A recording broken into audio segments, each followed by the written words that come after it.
Assalamualaikum anak-anak. Apa kabar hari ini? Semoga anak-anak senantiasa sehat selalu. Jumpa kembali dengan Ibu Iin di channel Sinau Bareng Salbang.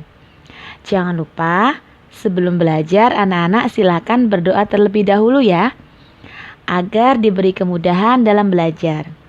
Nah, kali ini dengan Ibu Iin kita akan belajar di tema 4 muatan IPA tentang organ peredaran darah. Darah diedarkan oleh pembuluh darah dari jantung ke seluruh tubuh serta mengangkut balik darah dari seluruh tubuh ke jantung. Darah yang diedarkan dari jantung membawa oksigen dan sari-sari makanan yang dibutuhkan oleh tubuh. Setelah mengangkut oksigen dan sari-sari makanan, darah diedarkan kembali ke jantung. Nah, organ-organ peredaran darah apa saja yang dimiliki manusia? Yuk kita simak selengkapnya. Coba anak-anak perhatikan gambar berikut. Organ peredaran darah yang pertama adalah jantung. Jantung terletak di dalam rongga dada sebelah kiri dan berfungsi sebagai pemompa darah. Setelah dipompa oleh jantung, darah dialirkan ke seluruh tubuh. Jantung terdiri atas 4 ruang, yaitu serambi kiri, serambi kanan, bilik kiri, dan bilik kanan. Antara serambi dan bilik dibatasi oleh katup atau klep. Katup ini mencegah agar darah tidak kembali ke bilik ketika bilik jantung memompa darah. Serambi kiri bertugas menerima darah yang bersih yang kaya akan oksigen dari paru-paru. Serambi kanan bertugas menerima darah kotor, darah yang kaya akan karbon dioksida dari seluruh tubuh. Bilik kiri bertugas memompa darah bersih ke seluruh tubuh. Dan bilik kanan bertugas memompa darah kotor ke paru-paru. Nah, sebagai alat pemompa darah, jantung tentunya memiliki otot-otot yang sangat kuat. Dinding jantung bagian bilik memiliki otot yang lebih tebal daripada dinding jantung bagian serambi. Hal ini karena bilik jantunglah yang memompa darah. Serambi hanya menerima darah.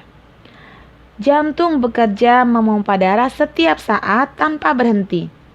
Walaupun anak-anak semuanya sedang tidur ataupun beristirahat, jantung tetap bekerja tanpa berhenti.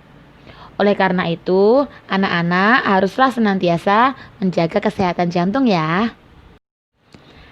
Nah, anak-anak, perhatikan kembali gambar berikut. Organ peredaran darah pada manusia selanjutnya adalah pembuluh darah. Apakah anak-anak tahu apa itu pembuluh darah? Pembuluh darah adalah saluran tempat mengalirnya darah dari jantung ke seluruh tubuh dan sebaliknya. Ada 3 macam pembuluh darah, yaitu pembuluh nadi atau arteri, pembuluh balik atau vena, dan pembuluh kapiler. Pembuluh nadi atau arteri merupakan pembuluh yang mengalirkan darah dari jantung ke seluruh tubuh. Pembuluh nadi memiliki dinding tebal dan elastis. Pembuluh nadi terbesar keluar dari bilik kiri jantung disebut pembuluh nadi utama atau aorta. Sedangkan pada saat jantung memompa darah, pembuluh nadi ikut berdenyut. Kita dapat merasakan denyutan nadi dengan cara meraba atau menekan pembuluh nadi pada pergelangan tangan atau bagian leher di bawah telinga. Jumlah denyut nadi yang kita rasakan sama dengan jumlah denyut jantung. Anak-anak bisa mempraktekkan sendiri di rumah dengan cara menempelkan tangan kalian ke pergelangan tangan atau urat leher. Nah, anak-anak, setelah kita belajar tentang organ peredaran darah, kali ini Ibu akan menjelaskan tentang sistem peredaran darah. Terus, bagaimana sih proses peredaran darah yang terjadi di dalam tubuh kita? Sistem peredaran darah pada manusia merupakan sistem peredaran darah tertutup dan ganda.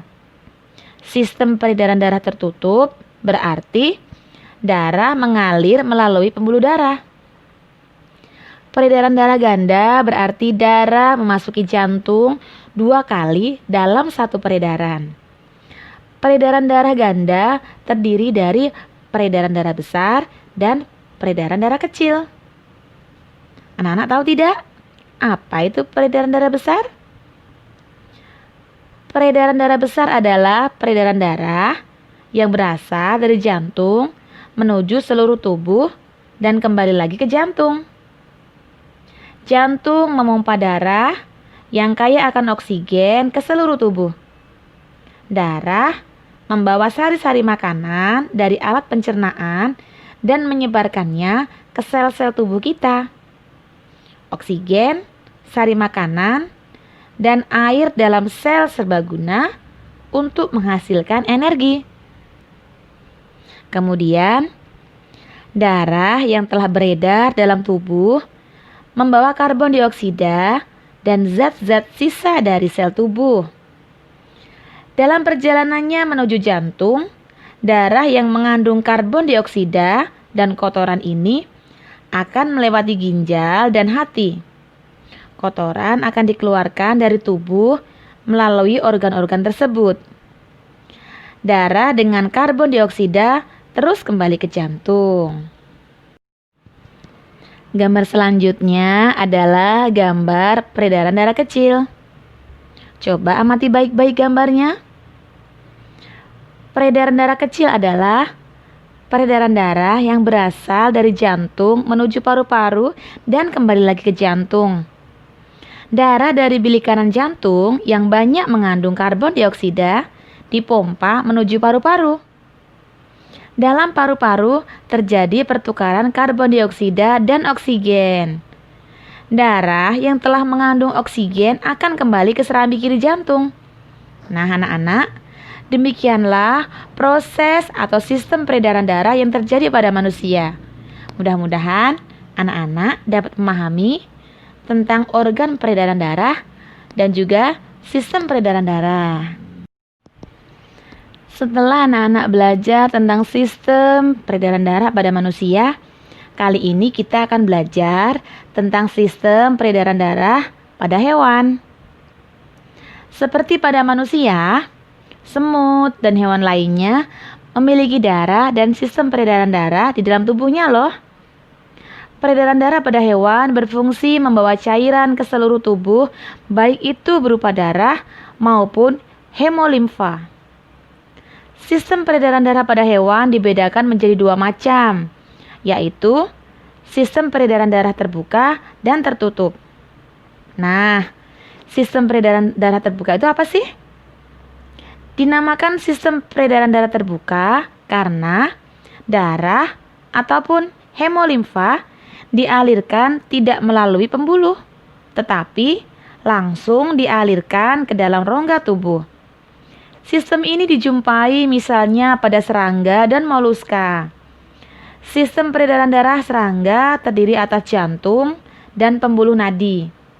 Jantung pada serangga disebut jantung pembuluh. Sementara itu, darah dan cairan tubuh pada serangga disebut hemolimfa. Arah aliran hemolimfa dimulai dari jantung pembuluh yang berdenyut hingga memompa hemolimfa masuk ke sel-sel tubuh tanpa melalui pembuluh-pembuluh kapiler. Dari sel-sel tubuh hemolimfa akan kembali masuk ke jantung pembuluh. Nah, selanjutnya kita akan belajar tentang sistem peredaran darah tertutup. Dinamakan sistem peredaran darah tertutup karena darah beredar di dalam pembuluh-pembuluh yang saling berhubungan. Peredaran darah tertutup sederhana contohnya pada cacing tanah. Sedangkan contoh sistem peredaran darah yang kompleks terdapat pada burung, reptil, amfibi, dan juga ikan. Coba anak-anak perhatikan gambar berikut. Gambar berikut adalah contoh dari peredaran darah tertutup sederhana, yaitu pada cacing. Alat peredaran darah cacing berupa pembuluh darah punggung, pembuluh darah perut, pembuluh darah samping, dan pembuluh kapiler.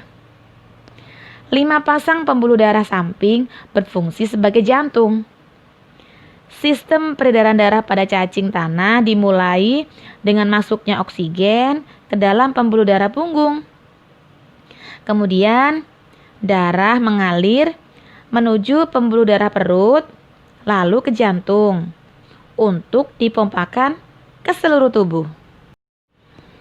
Gambar selanjutnya adalah contoh dari sistem peredaran darah tertutup pada hewan yang kompleks, yaitu ikan. Ikan memiliki jantung yang terbagi menjadi 2 ruangan, yaitu serambi yang berdinding tipis dan bilik yang berdinding tebal. Di antara serambi dan bilik terdapat sebuah katup. Sistem peredaran darah dimulai dari jantung yang mengalirkan darah keluar menuju insang. Di dalam insang inilah terdapat pembuluh kapiler. Pembuluh kapiler akan melepaskan karbon dioksida ke dalam air dan mengambil oksigen dari dalam air. Dari insang, darah akan mengalir ke seluruh tubuh dan selanjutnya darah mengikat karbon dioksida dari sel-sel tubuh kembali menuju jantung. Dalam 1 kali peredaran, darah hanya 1 kali beredar melalui jantung, sehingga sistem peredaran darah pada ikan disebut sistem peredaran darah tunggal. Contoh hewan berikutnya yang memiliki sistem peredaran darah yang kompleks adalah pada amfibi. Jantung pada katak terdiri atas 2 buah serambi yang berdinding tipis dan sebuah bilik. Sistem peredaran darah dimulai dari masuknya darah yang mengandung banyak oksigen dari paru-paru ke serambi kiri. Dari serambi kiri inilah masuk ke bilik sehingga terjadi percampuran antara darah yang mengandung oksigen dan karbon dioksida. Darah yang mengandung karbon dioksida berasal dari sel-sel tubuh yang masuk melalui serambi kanan. Dari bilik, darah akan dipompa keluar menuju ke seluruh tubuh. Di paru-paru dan kulit, darah melepaskan karbon dioksida. Dan di paru-paru juga, darah mengambil oksigen yang akhirnya akan dikirim kembali menuju ke jantung. Contoh hewan yang memiliki sistem peredaran darah kompleks lainnya yaitu reptil. Reptil mempunyai jantung yang terdiri atas 4 ruangan, yaitu 2 serambi dan 2 bilik. Antara bilik kanan dan bilik kiri dibatasi oleh sekat yang belum sempurna, sehingga masih dapat terjadi percampuran darah. Sistem peredaran darah pada reptil sama seperti pada manusia, yaitu sistem peredaran darah tertutup dan peredaran darah ganda, karena darah beredar melewati jantung sebanyak 2 kali.